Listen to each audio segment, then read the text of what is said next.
Thanks y'all for being here today. I'm really excited about this masterclass and Leanne and I being able to share our experience with you with LinkedIn. And so the idea is how to utilize LinkedIn, not just to have a nice profile, but to actually get a job using LinkedIn and really making that jump from having a nice profile to getting a job. So with that, I wanted to start with a video that I found. It's pretty cool. I'm just trying to, there we go. That's LinkedIn actually made. It's pretty fun. If you're watching this, chances. So really quick, if this isn't working, please someone let me know. All right, here we go. Are good, you want to get a job. You want to go from student to rising star, and you want to avoid eating the same meal over and over and over again. Good news, you're in the right place. That's right, LinkedIn. It's not just for top executives. It's not just for old people with heavy briefcases. It's for you, and it's the perfect place for you to start your professional story. Say you want to get a job in New York City. You've never been there before, but that's okay because you have LinkedIn on your side. You start by creating your profile. You give it love because you know it's what recruiters are looking for day and night. It's your resume that never sleeps. It's your flashing neon sign that says, hire me, for the love of all that is good in this world, hire me. Then you start making connections. Alumni working in New York? Yes. Recruiters at top companies in New York? Yes. Your mom's best friend? Yes. You start imagining whose shoes you want to walk in. You think, wow, this is a lot of deep stuff to consider. You shake yourself out of it and start searching for jobs. Whoa, that's a lot of jobs for students. Time to get down to business. You start to tailor your profile. You start applying. You feel empowered, in control, like you should be CEO. That gives you an idea. You look up all the CEOs of all the companies you want to work at. You see one of them went to your university. Then it hits you. You see a clear path from campus to career. You feel like you can see the future. You wonder if you're psychic. Should you start a hotline? No, back to plan A. You keep tailoring and connecting and applying, and before you know it, you start getting responses. First a few, then more, then an interview, and then you're hired. And that's when the real learning begins.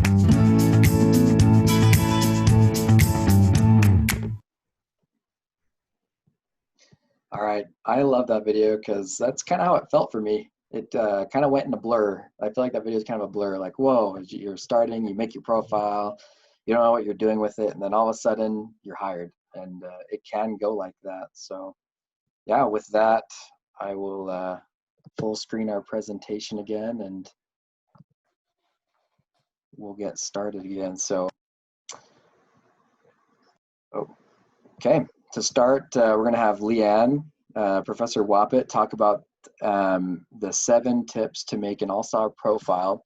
And then at the very end, she's going to talk about the 3 LinkedIn best practices to kind of wrap things up. But after her 7 tips, I'm going to go ahead and talk about how you can engage on LinkedIn and use your profile that you've made to find a job. And with that, I'll hand the time over to Leanne. Great. Thank you, Brendan. I don't know if you can see this, but there's a window of videos inside of the presentation slide. So I don't know if you can minimize that just to help. There we go. Great. Thank you. Well, it's such a pleasure to be with each of you on this Friday before our half a week off for the Thanksgiving break. It's actually a great time for you to evaluate your personal brand and your professional story.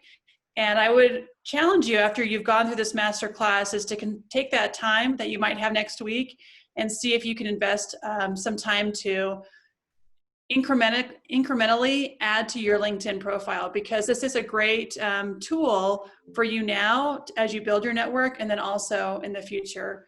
So as Brendan mentioned, I'm going to talk about the 7 foundational principles that you need to apply when creating your all-star LinkedIn status. And in fact, when you do these 7 things, LinkedIn will give you an all-star status. So they'll see that you've done those, and then you can begin to develop even further content to help your profile. So that's what I'm going to talk about, just those basic foundational ideas that you should have done. And it might be a repeat for some of you. You might already have your LinkedIn account, and that's great, but maybe it's time to brush it off and look at it and just evaluate, make sure everything is current on these foundational topics, and then do what Brendan's going to talk about in his turn. So we'll go to the next slide and talk about the 7. The first one is the images, the right pictures. Believe it or not, we are driven by images. We know this, that if we see a picture of a dog versus the words DOG, that picture is just much more impactful. And you have to remember that for this medium, images can actually help tell your professional story. And so when you're selecting an image, it needs to be clear and high resolution. It needs to show your face. It needs to show a background that, again, speaks to your professional story. So I like to call that image of yourself the hero shot. So here's my example of my LinkedIn account. And you can see that a hero shot is an image with your shoulders to your face, okay? Not a full body image, you in a distant background, but really allowing someone to see who you are. So think about that as your hero. The framing's good, the lighting's good, it's professional. And in fact, what you wear matters. If you are going to be an accountant or in some sort of finance business, it would be appropriate to wear something that is tailored. If you're going to be in a more creative industry, then maybe it's appropriate to have some color, right? Or some panache, you know, in your wardrobe. So it is great to demonstrate your personality, but it should fit what your future profession should look for, okay? And definitely professional attire, and that varies according to what your industry is.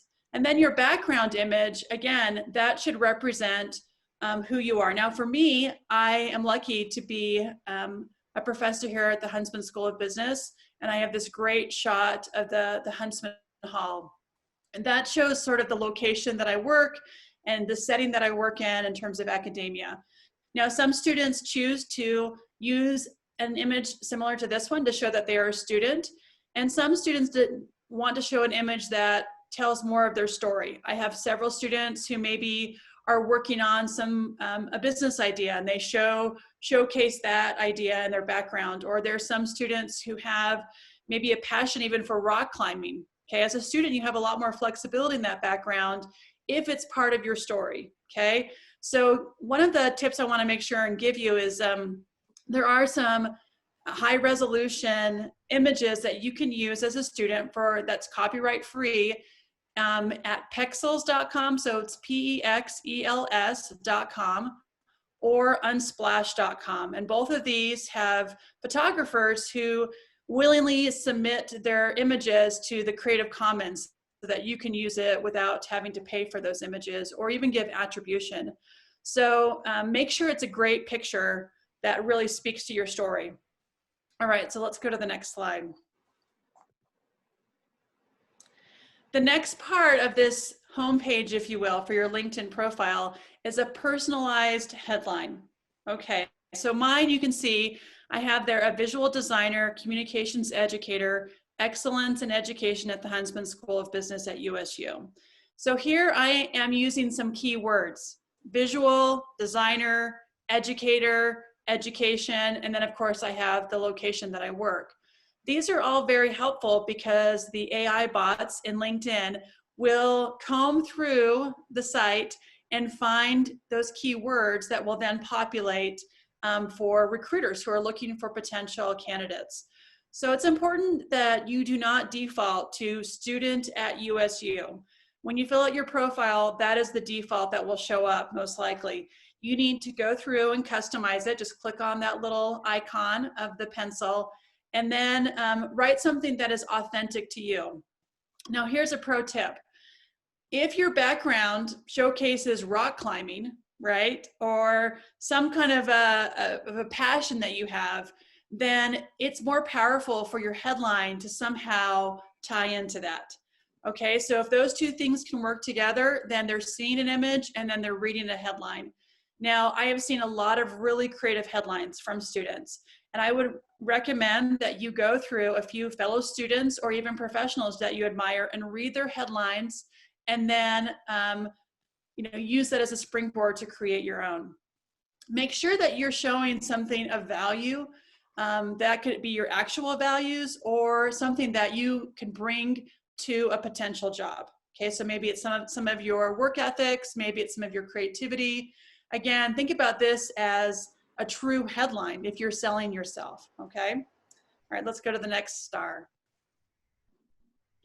Now, this one's a really easy one to do, but often overlooked by students who are creating their LinkedIn profile. You need to create a custom URL. So when you start your LinkedIn profile, if you click on your profile in the upper right-hand corner, there will be an area that says edit profile, edit public profile and URL. You click on that button and you will see that there is a generic URL that LinkedIn has created for you. It's your job to go in and make sure that it is custom. And I'm lucky enough that I'm the only Leanne Wappett in the world, so I can use my name. For those of you who may have others who have your same name, then you need to include an initial, or maybe you reorder it, or you give yourself maybe a letter or number that makes it unique, but it has your name in there so that you can use this URL in your resume, in your signature block for your emails and things like that. So simple to do, but many students forget to do that, and that's part of this all-star profile. Okay, let's go on. Now, the section that I feel needs a lot of time and attention is the About section.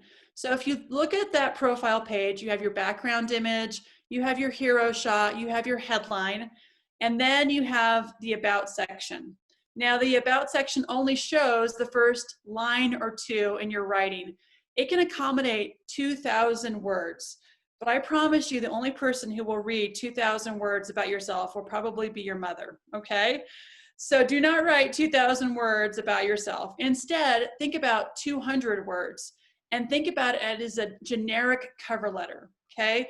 In a cover letter, you need to make sure that you're identifying your key skills, your key attributes that you can bring to any kind of job. It should feel more generic.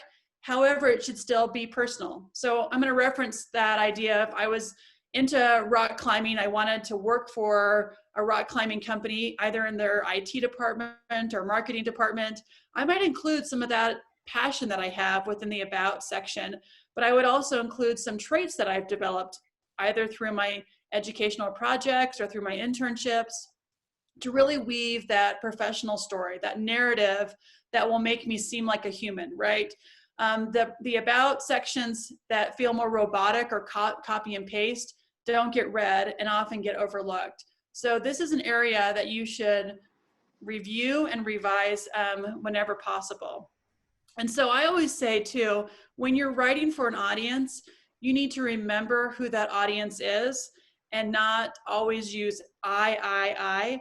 If you can weave in some sort of a hook, some sort of an idea that can bring them into the writing and think about them, then you're more likely to see people read it. So think about that first line or two that's revealed in that profile page and how important it is to hook your audience in with something unique about you, unique about the skills that you have, and the way that you can sell yourself.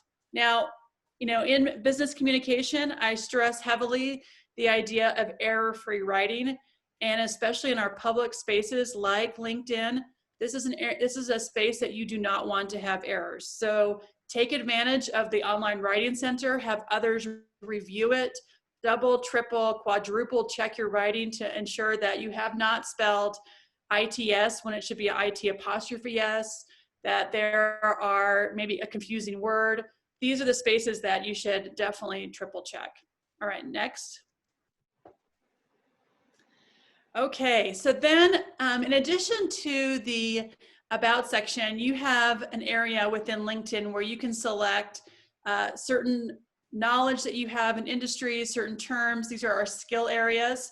And I think that it's really important to take the time to assess what knowledge you currently have and select these words. The reason why they're important is, again, those LinkedIn bots that are searching through all of the profiles.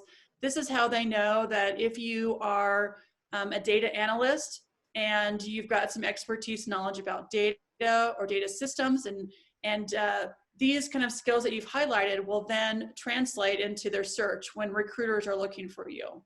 Okay. Hey, Leanne, can I ask you a question about that? Sure.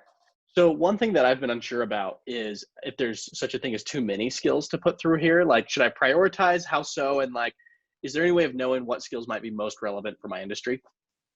That's a great question. And I have, do you go by Jimmy, right? Yeah. Yeah, because I see James on there. So I want to make sure I was calling you by the right name. Um, so what I recommend is evaluating what types of jobs that you're looking for. And often in those job searches, there are these keywords. Maybe it's even like research, or it is, presentation skills or what have you. There are probably some skills that are similar in all the type of jobs that you're looking for. And after you evaluate that, then you should look at your LinkedIn profile and see if they match. Now, I actually have another resource, and I'll put it in the chat when Brendan's talking about. It's an opportunity for you to put in your resume. It's like it's a resume optimizer link. You put your resume in, and then you select maybe a type of job that you want to be, like maybe a marketing analyst or something along those lines, and it will go through your resume and pull out keywords based on current job applications to see if there's enough matches, and then ones that you're missing. So an optimizer like this could be very, very helpful when you're trying to determine which ones to actually highlight.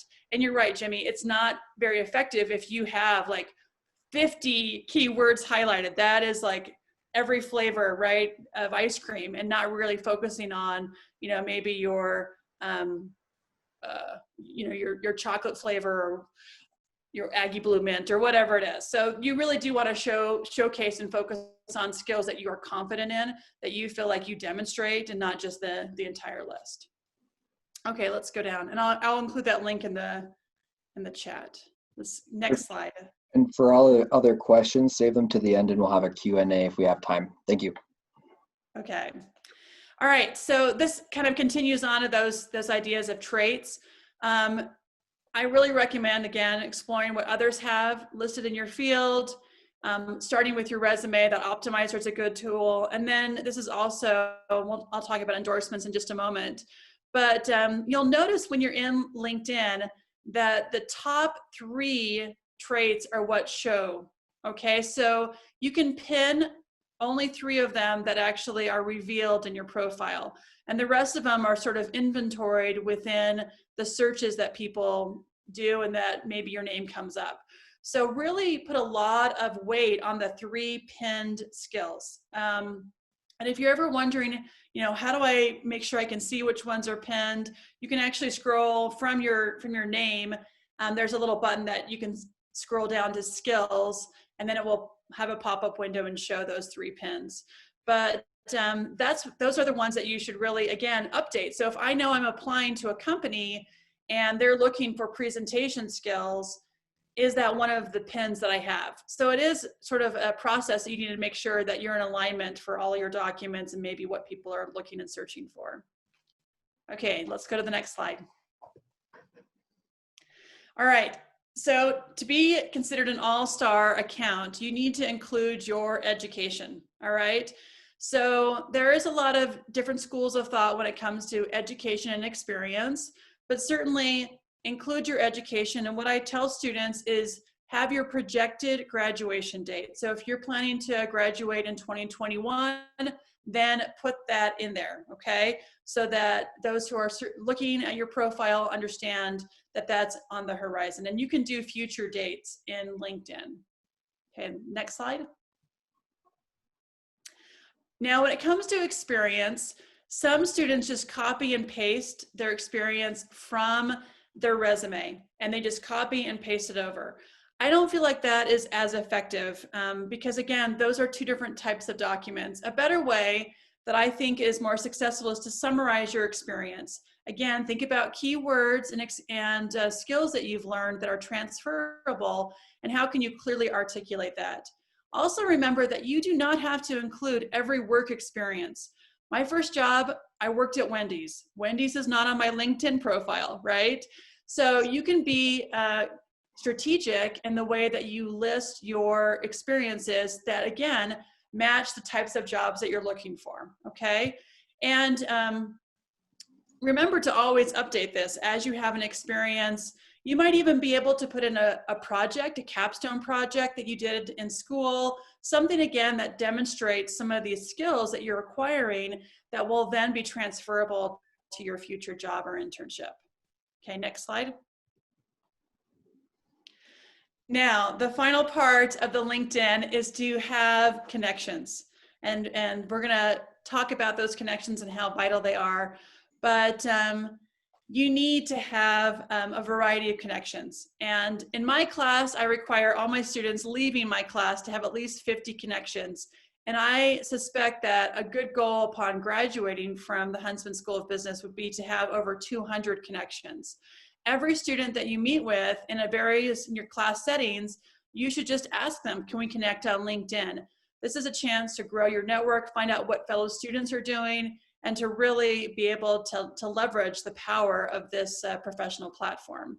And I would challenge each of you to reach out to both Brendan and myself and connect with us after this masterclass so that we can be part of your network. Okay, next slide. I'd also say to connect with all the rest of your professors as well, just because they have huge networks, and I'm going to hit that a little bit later. All right. So recommendations is another powerful tool that some of our students are not using to the fullest potential. These are opportunities where you can have, maybe you've been a TA for a professor, or you have worked closely with someone here at the business school, and you ask them if they would feel comfortable to provide a recommendation on LinkedIn. Now, of course, you should craft a professional email. You should provide an out. All of these great things when it comes to making an ask are important. But this could be a really great tool to, again, show that there is someone else willing to endorse you, okay? So these are especially important if you think about your internship experiences. As you're leaving your interns, are you asking your supervisor, would you feel comfortable endorsing me on LinkedIn and just providing like a short recommendation? I feel like that would be absolutely appropriate and really help build your profile. Next. And really quick on recommendations too, something that I've found to be an effective way to get someone to write a recommendation, because sometimes it's just hard for people to get to it. I've found that writing someone else a recommendation first will make it more likely that they'll write you one back after you've written one. So I'd recommend giving to get, and that can help get the job done. Yeah, and along those same lines, Brendan, I always appreciate if students ask me for a recommendation, and in the email, they will articulate, here are 3 things that I feel like I've successfully accomplished throughout your class or my interactions with you. So again, if you can do a little bit of that heavy lifting for that request and sort of mention that the project that you worked on or how you felt you did, then that manager or that advisor can use that language to really quickly write that recommendation. All right, so these are those 7 foundational ideas. You need the right pictures. You need to have that personalized headline that really speaks to your brand, and it should be authentic to you. A really easy custom URL is important, and your about section should be reader focused and not about I, but about what you can provide to your future employer. Make sure that you're articulating your skills. And again, this has to do with keywords, and I can't stress keywords enough. In this AI world that we have, there are so many ATS systems. Those are the applicant tracking systems that HR folks use. They will just take directly from a job description and those keywords, insert them into the process, and then see if there's a good enough match. And so keywords really, anyone who studies marketing knows that keywords are super important to kind of get through those gatekeepers to ultimately get the interview. The interview is where you shine and you share who you are and connect with that future company. And then that's when the job is offered. It's these stepping stones, like that resume, that cover letter, that LinkedIn account, that really get you to that interview. And that's the part that that's where you win in the interview. So then, of course, you need your education and experience. Make sure those are clean and concise and specific, maybe not providing too many details, but more of the overviews. And then, of course, connections. This is really where LinkedIn shines. All right, Brendan. Okay, so we do have a couple of student examples that I wanted to showcase. The first one is a past student, a former student of mine, Garrett Chandler, and he currently is working for a digital marketing company, but he used this brick wall. He is also a welder and, or excuse me, a blacksmith too. And so you can see that he's got this sort of rough image of this texture. He has like a side headshot of himself.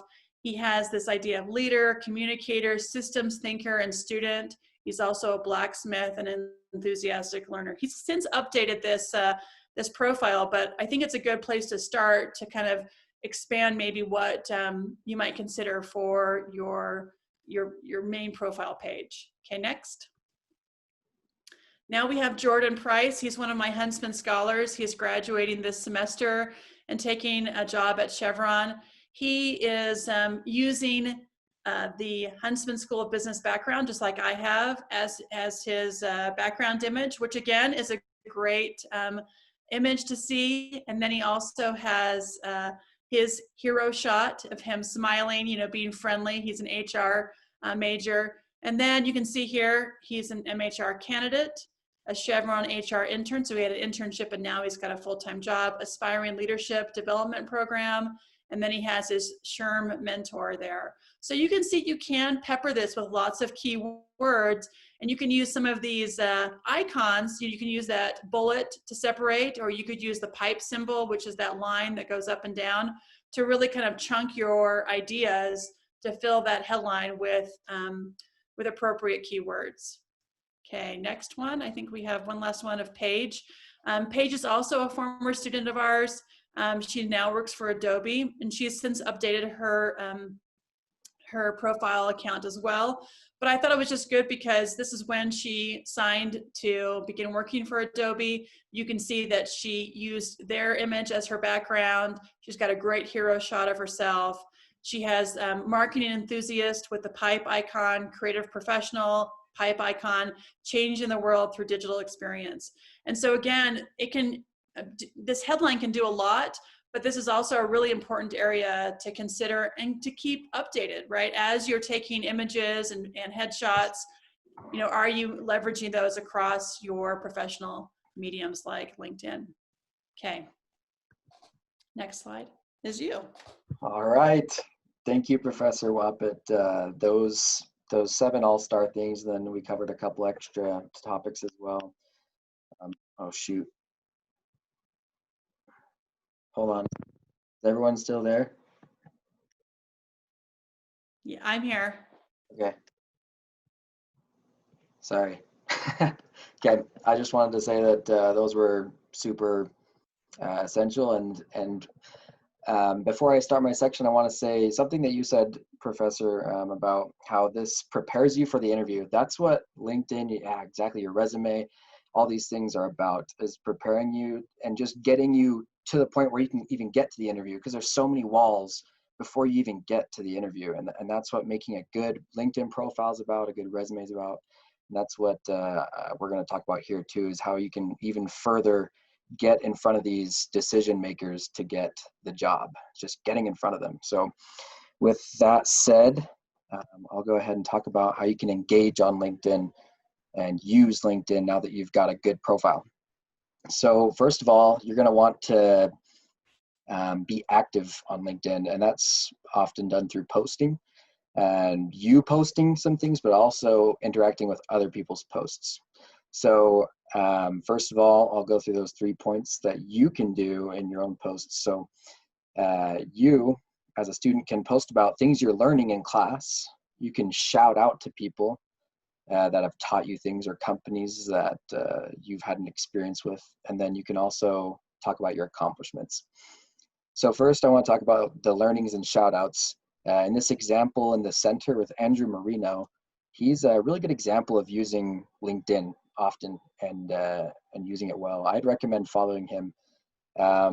he's in pro sales and has been a really successful student. But what I like about this post is at the very beginning, you see those blue highlights of those company names. Those are shout outs basically. And every time you mention a company or a person, like he did with Qualtrics and Pluralsight and General Mills, they'll get notified when you do that.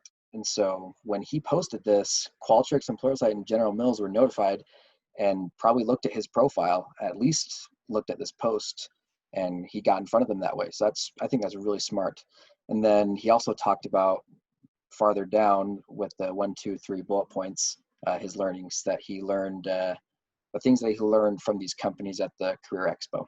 So those are just great things to post about. And also accomplishments. So you have Ashley in the far corner over here. She talks about her internship with Melaleuca and how it went, and also talk about some learnings. So these are easy things that you can talk about as you're going through school. I would recommend being at least consistent on LinkedIn, and consistent can mean something different for everyone, but it could be you post something once a month just to say, hey, I'm here and I'm learning things. Even just once a month is more impressive than what most students do. Most students don't post it all on LinkedIn. They just kind of have it as a stagnant resume. But this is a dynamic resume, guys. You can really use it to be active and keep growing your LinkedIn profile. So you can do that, and then also interact with other people's posts. So I would follow companies and follow people that you find interesting or that you learn from, and follow the companies you want to work for, and look at what they're posting about, become educated through learning about the different content they're posting. And then I'd comment on these things that you're following, these people and companies. Commenting is one step above liking. No one notices a like. Like anyone can like something or put a heart on it or whatever. But fewer people comment, and if you comment, you have the opportunity or the chance of them even responding to you. And that's a cool interaction that you can call upon at a later point. And then you can also share people's posts, and that's even easier. It's almost really part of the you section. Something you can do is share a post that you're seeing and write a little caption about it. Maybe you really liked what they said, what someone said, you just repost it and or share it. And it's a really easy way to engage with other people. All right, that is that. And with that said, I want to dive in now to my story. And really my story is based on all of those previous things we've talked about. It's about building your profile. It's about being engaged on LinkedIn with posts. And then it's about the actual job search. So for me, I started looking for a job in August. I realized I was gonna graduate in December. I didn't know that before, but I talked to my counselor and she's like, hey, you can graduate early. So I said, all right, let's do it. So I started looking for jobs. And before I started though, I wanted to identify the type of company I wanted to work for. For me, that was a software company or an outdoor product company. I think it's really important to have a filter of like what kind of company you want to end up with. And that way you're not just looking at everything, because that can be it's just too much. There's lots of different jobs out there. So it's good to have a filter for your number one pick for what your job or company would look like. So I had that filter. It was software companies and outdoor product companies. Then I went out onto LinkedIn and searched up different companies that fit that filter, and also positions that fit my filter. For me, that was marketing assistant positions and marketing specialist positions, just entry-level marketing positions. So while I was doing that, I came across multiple companies that were interesting, like Pluralsight, Podium, various other tech companies over in Silicon Slopes, and various other outdoor product companies. But there was one particular company that just blew my mind. It was Cadence. And Cadence was special because I had experience in banking software in an internship I had. Working for a banking software company, and Cadence was a banking software company. So I was like, oh my gosh, I already have experience in this industry. This is cool. This is a cool opportunity. I gotta hop on this and see if I can get an interview. So I ended up trying to connect with a lot of people in in Cadence and had a couple professors send recommendations through LinkedIn to the decision makers, and that's what got me my interview. So that's my story. And then I got hired with Cadence, and they told me that the reason I got their attention in the first place and ended up getting the job was because I used LinkedIn and used those recommendations from my professors, and that made me stand out from everyone else who just submitted an application and a resume. So I want to go through like a case example with you guys, kind of go through an example of how I would do that again. So what I'm going to do is I'm going to pull this over. We'll have our slides here on the right so I can kind of see my talking points. But then I'm going to go through how I would do it on LinkedIn. If I were to start again looking for, we'll say it's going to be a marketing internship this time. So to start, we got number one, have a network. So make sure you have connections, because you got to be able to pull from your connections to get those recommendations that we'll do later. And also have your ideal company in mind. So I really highly recommend, like I already said, have your ideal company in mind when you go looking for a job. So for me, I'll act like I'm trying to get a summer internship. Let's just say it's the same situation. I'm looking for a software company or an outdoor product company. So that's what I'm looking for. Now, number two, I want to search jobs by company or position. So basically, I'm just going to search up some jobs now that I have kind of my goal in mind. So you basically just hit that jobs tab up there, and you can start filtering. So first, what I'm going to do is filter to Utah, United States. I want to work in Utah, so I'm just going to filter to Utah. And so we're at least filtering to Utah now. They already know I like marketing positions, so they're trying to shove those at me, but I'm going to even more specifically just type in marketing intern right here, and that'll filter it even more. Okay, so now I'm at marketing intern positions in Utah, and I'm seeing all these different opportunities, but I have a filter in my head too, and that's by industry, kind of like software companies and outdoor product companies. I see Pluralsight right here at the top. They're a company I'd be interested in because they're in software. ClearLink is, I'm pretty sure they're a digital marketing agency or a marketing agency. So that's not in my filter, so I'm not really interested. And, but Backcountry, they're an outdoor product company, so I'd be interested in them. All right. So now that we've looked at a couple, I'm going to go ahead and run with Pluralsight and act like I'll be applying with them for their internship. So before I go on, I'm going to apply. Before I can reach out to people in their company and ask for like a help or recommendation, they're going to ask me to apply first. So what you need to do is just apply, so they don't have to be redundant and tell you to apply, because they're going to try to push your application through, and they can't do that until you've applied. So go ahead and apply on their website. Once you've done that, you come back to LinkedIn, and you move forward trying to find connections. So something that's really cool is right here, you can see right underneath the little connections tab on this page, it says I've got 2 connections that work there actually. So that's sweet. And then down there, there's also a little Aggie A, and there's 3 company alumni that work at Pluralsight as well. So those are people that I might be able to draw upon to help get a leg up in this application process. So I'm going to go ahead and click on the alumni button. Sweet. It just so happens that Danny Wills is one of my connections and is also an alumni. So that would be a sweet person to maybe message and ask her to recommend me to whoever the decision maker is for my for the position I'm applying for.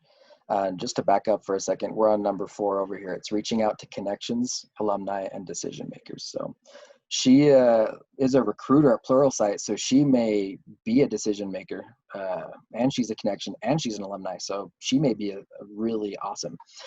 But for the sake of just giving you, I don't know, a wider variety of anyways, I actually know that Danny isn't the decision maker in the situation. That's what I'm trying to say.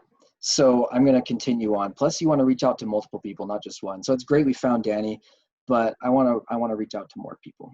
So I'm going to go back, and I'm going to go to the connections here too. So Danny's one of my connections, and John. Unfortunately, I actually don't know John very well. I think we connected because we were at the same school. I don't know him very well, so I wouldn't feel comfortable reaching out to him and asking for a recommendation. So I'm not gonna go forward with John, but this isn't the only place I can look for connections. So now I'm gonna go into Pluralsight's company, their company page, and there's this people tab right here. I'm gonna click on that. And now you can see everyone that works there. And this is really cool. They filter it down by who, like where they studied. So I could actually click on this Utah State tab. And now it's filtering down to just the people who went to Utah State that are alumni. So I could totally try to connect with these people, send them a connection message, and ask them to push my application through. That's a great tactic. Especially if they were more recent graduate, if they're like a more recent graduate, that could be super helpful. So that's one thing you could do. But what I'm going to do is I'm going to search for the decision maker. So in this case, I mean, in every case, the decision maker is really the person in the end that you're trying to get in front of. That might be the marketing manager if you're trying to be a marketing specialist. It might be a university recruiter. And in Pluralsight's case, it's a university recruiter. And I know that from previous research. So I'm going to look up university and see what comes up and try to get, all right. So the first two people that pop up are university recruiters. These are the two people that I need to get in front of because they're the ones who decide who gets an interview. So this is essentially how I got my job. It wasn't actually through a connection or alumni. It was through this little thing right here that says shared connections under Stephanie's name. So I have connections, Stephanie has connections, and 10 of our connections are shared between both of us. We have mutual connections. So I'm going to click on her, and then I'm going to click on this mutual connections thing. And then I want to look for someone who'd be willing to give me a recommendation. So we got Danny Wiles again. I mean, I got to reach out to her because, I mean, she's popping up so much. I might as well. And then Parker, he's a student that's been in other classes with me. I'd probably feel comfortable asking him to push my name through. I know he was an intern there as well, so I bet he could probably put in a good word for me. So I'm going to reach out to him by shooting him a message and asking him to reach out to Stephanie for me.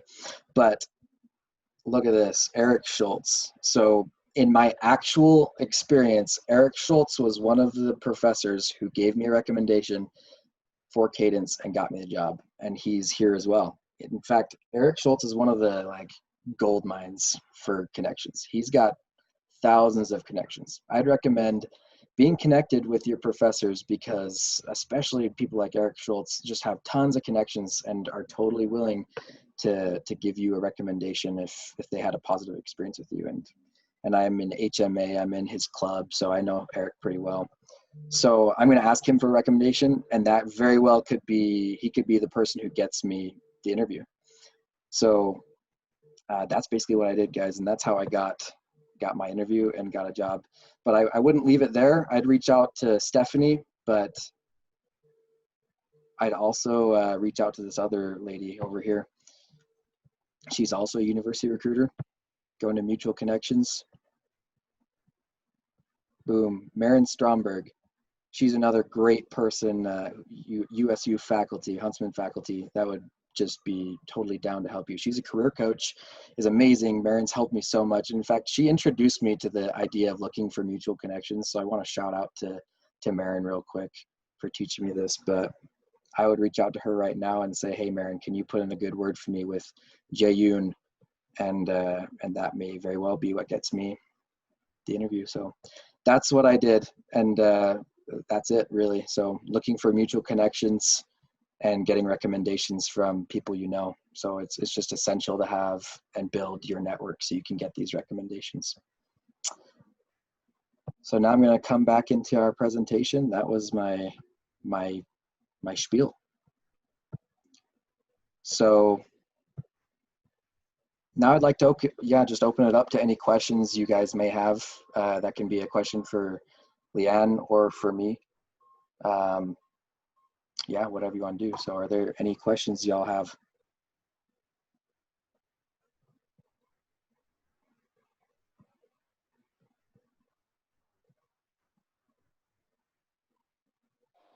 Has anyone else had an experience like Brendan where they have used connections, or is this blowing your mind and thinking you haven't used LinkedIn as powerfully as you could have? Maybe you could put it either in the chat or you could raise your hand if you wanted to, but would be curious to know if you guys have thought about using LinkedIn similar to how Brendan explained it. So I actually just thought of a question. So how well do you need to know someone before you send them an invitation or accept an invitation on LinkedIn? Like, That's a great question. I think it just depends. Like I mentioned that example with Parker. We had some classes together, but I didn't know him very well. I could ask him, but the likelihood of that being a good recommendation isn't very high. But you know, something is better than nothing, so I could have reached out. But I would say just go for it. If you've had some conversations, you could just go for it, and especially if you don't have any other better options.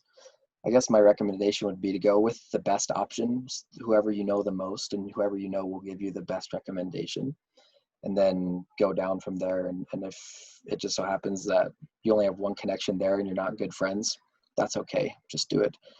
And in my experience as well, I've reached out to alumni that I don't know at all. And I've asked them, I've tried to connect with them first. I'm like, hey, I'm a Utah State marketing student. I'm about to graduate. Go Aggies, just say something like that. Try to make a connection with them, and then ask them if they will push your application through. And a lot of the time they'll totally be willing because you have that cool connection that you've both went to Utah State. Or maybe there's some other cool connection that you have with this person. Maybe it's not even their university, but maybe you both are just passionate about marketing. You could literally talk about that, or maybe look on their profile, see some work that they've done, and just mention that you think it's really cool what they've done, or mention, yeah, it's really cool that you work for Goldman Sachs. It's a dream of mine. You know, any connection point I would just drop on.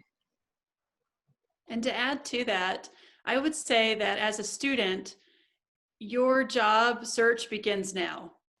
And the way that you begin that search is to begin growing your networks. I remember several times when I've spoken to alumni, when I ask them, you know, what do you regret about your undergraduate years?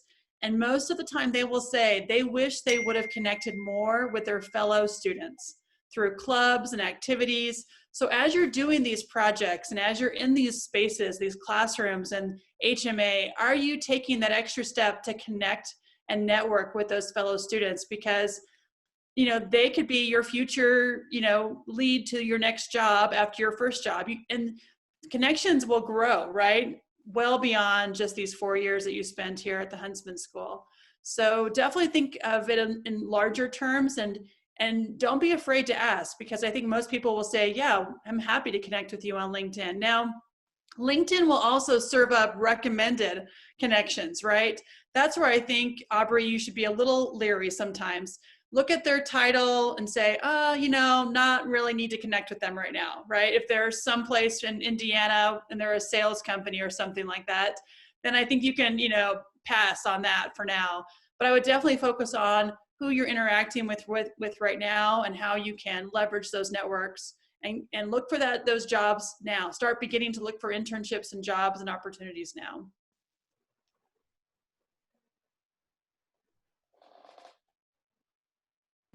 Okay, thanks.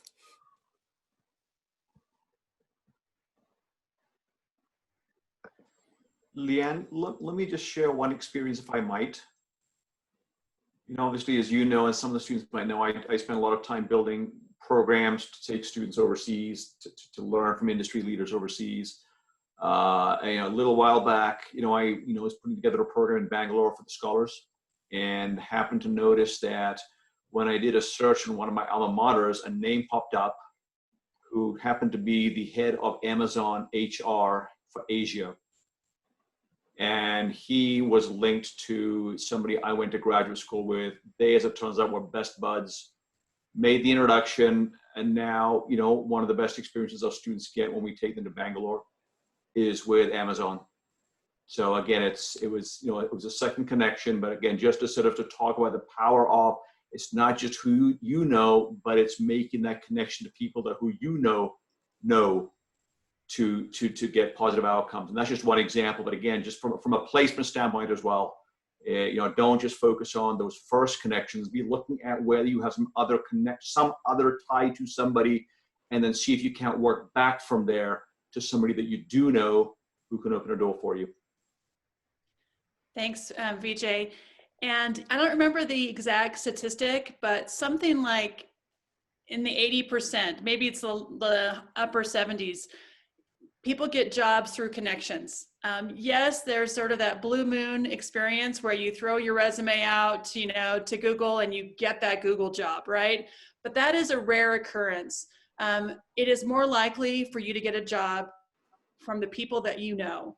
And so the larger your network can be, and the more willing you're putting towards to grow it, then the more successful you'll be. And so again, part of your job is to be a student, and to do well in your studies. But your other part is to begin to plant seeds for that network to grow and to reach out and to continually, feed that network. Yeah, if I were to to say one big takeaway, and we're going to talk about other takeaways in a second, but I think one big takeaway today should be always grow your connections and your network, because in the end, they're going to be what gets you your job. That's how it happened for me. I know that's how it happens for lots of students. Grow your connections. So I actually do have another question, if that's okay. So kind of right now, just because classes are online, I think it's kind of harder for me to make connections with other people. So what would you suggest that I do to get to know people and build connections during this time? That's a great question, Aubrey. And I know we have some other career coaches on this panel or on this call. They might want to chime in. But as a professor, I try to make sure that there is some time in my class for students to connect with each other. So I have some small teams that they get to know one another. I also try to come on early to my class or have my class start early. That's an opportunity for students to have that similar connection that you might have if you were in person. So I think as a student going virtually, it really does put a lot more responsibility on your shoulders to see who's in the classroom, right? Maybe who's making comments. And then, Aubrey just made a comment in my accounting class. I'm going to see if I can connect with her on LinkedIn and, let her know that I enjoyed that comment, right? Are you, paying attention in your class to your fellow students and then leveraging it that way? That's great. And again, you're still interacting with students and professors, and a lot of the time that's going to be the majority of your connections while you're in school. And that's true for me. Most of my connections are students and a handful of professors, and that was enough to get me a job. And I think that's true in a lot of cases. But there's still events like this happening too, so I'd recommend also getting on events like this. I got on a Focus Friday with a professor from Oxford, and I loved what he talked about, and I sent him a LinkedIn request afterwards because I thought maybe I'll want to go to England someday, and maybe I'll want to go to Oxford. I don't know. So I connected with him, and now we're connected in case there's a future opportunity. So I would take advantage of these Zoom things as well, even though they're not quite as personal. sometimes. Yeah, Brendan, what you say is exactly what every student should do. That there are so many amazing speakers that come to the Huntsman School, and the Focus Fridays have been outstanding, right? There have been some amazing speakers, and if you're not reaching out to those folks afterwards, you're missing an opportunity. And sharing a quick little message with the request and let them know what struck a chord with you really personalizes that connection, and they're more likely to say yes and to connect with you. So I think those are just tremendous opportunities to grow your network even beyond, some of our fellow students and faculty, but alumni and amazing, people who are working in the field right now. So love that idea. Okay, any last questions? Otherwise, we will move on to the last big ideas.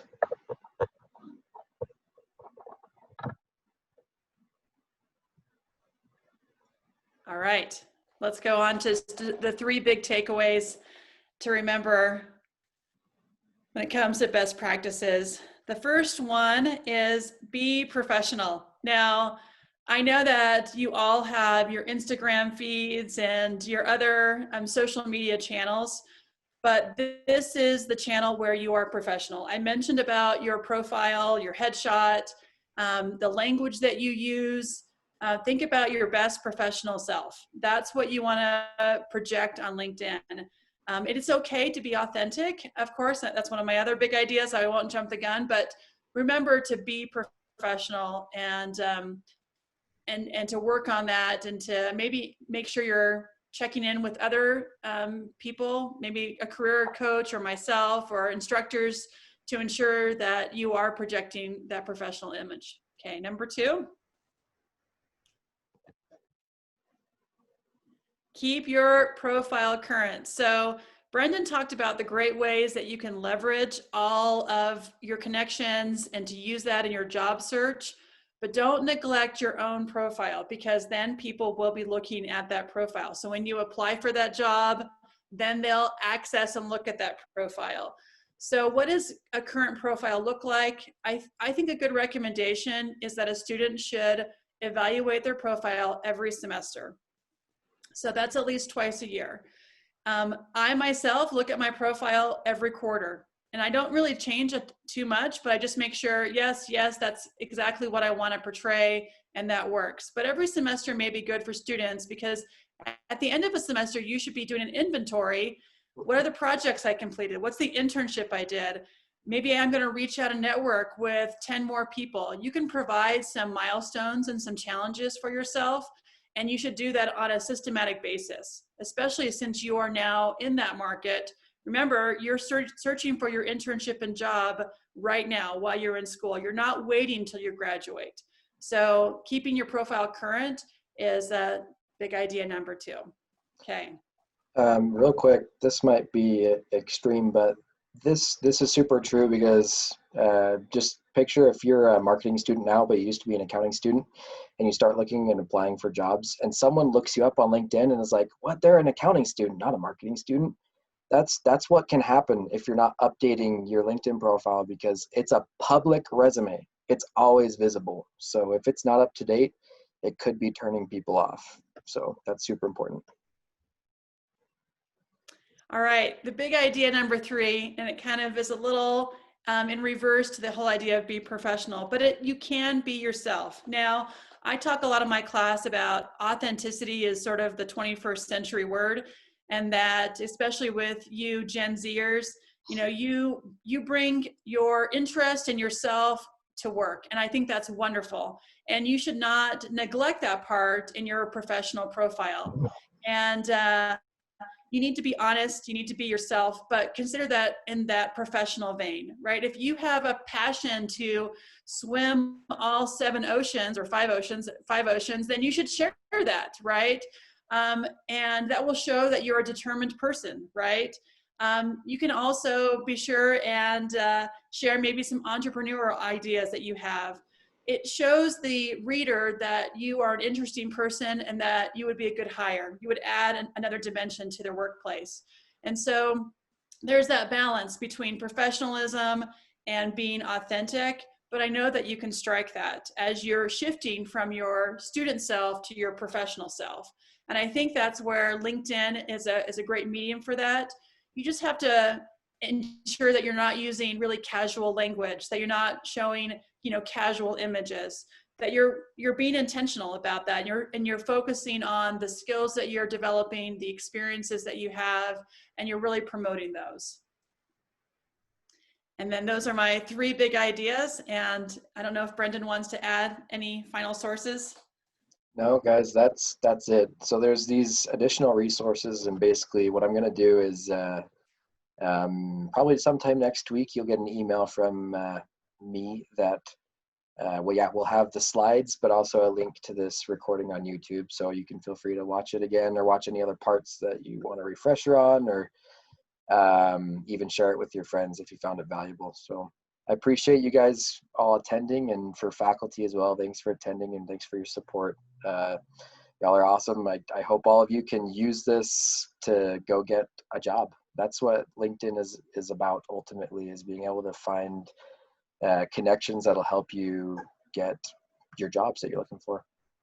Yeah, and I would just make sure that you have that challenge to pull up your LinkedIn profile, do those 7 foundational things, or maybe make a post. Challenge yourself over this holiday to do something on LinkedIn, and then let us know. All right. Thanks, everyone.